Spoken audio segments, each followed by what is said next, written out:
Welcome to video E56, dependent events. So a dependent event is where one event affects the outcome of the other event. So I'll just give you these two examples. So if two events are dependent, the probability of A and B, remember and means to multiply, is very similar. The probability of A times the probability of B, given that event A already happened, and we'll have to take that into consideration. So it's kind of similar to before. All right, so here we go. Example 1. So you have a short playlist of 7 songs, 2 rock songs, my favorite, 3 hip hop, and 2 country. Okay, so you're randomly going to choose a song to go first, and then you're going to randomly choose a song to go second, but it's not going to be a repeat from those available that you haven't heard already. What is the probability that the first song is hip hop and the second song is rock, if it's all done randomly? And so you've got the shuffle on, and we want to report the answer as a fraction. Okay, so I went rock, rock, hip hop, hip hop, hip hop, country, country, just to give you a visual of what's going on.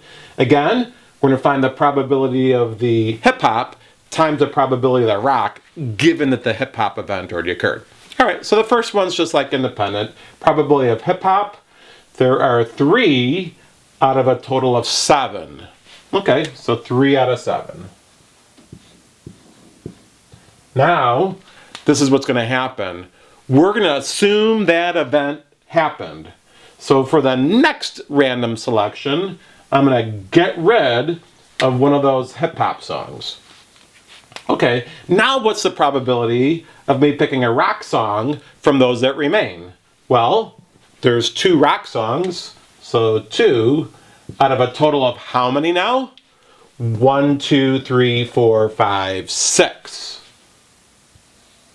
Okay, they wanted an exact fraction, so we'll just multiply that.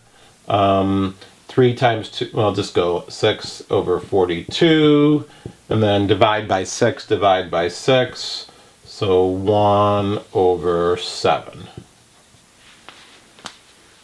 Okay, let's do example 2. I'll go to a different marker. All right, so we're at a college class, and there's 24 students. And of those 24 students, 8 are nursing majors, 3 are business majors, and 13 are psychology majors. Okay, I was an engineering major. So we're going to randomly select 2 students. The first student will be totally at random from all 24. The second student will be at random from those remaining, from those that haven't been picked already.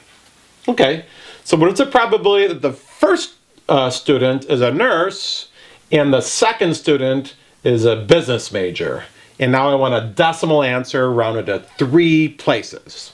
Okay, so again, just to be visual, I wrote down all the students. So here's, we got 8 nurses, 1, 2, 3, 4, 5, 6, 7, 8, 3 business, and then 13 psych.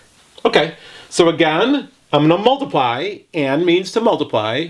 So the probability that the first student is a nurse, all right, so there's 8 nurses out of 24 students. Okay, 8 nurses out of 24 students. Now, that student's already been picked. We don't want to pick them again. So I'll just X one of those nurses out. Now what's the probability of getting a business major, assuming that event already occurred? Well, business major, there's 3 of them. But how many total students are there? Now there's only 23. All right.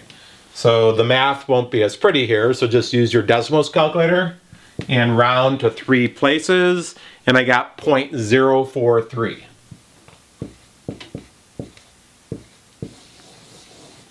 One, 2, 3 decimal places. Whew. So there you have it. How to solve some probability problems with dependent events.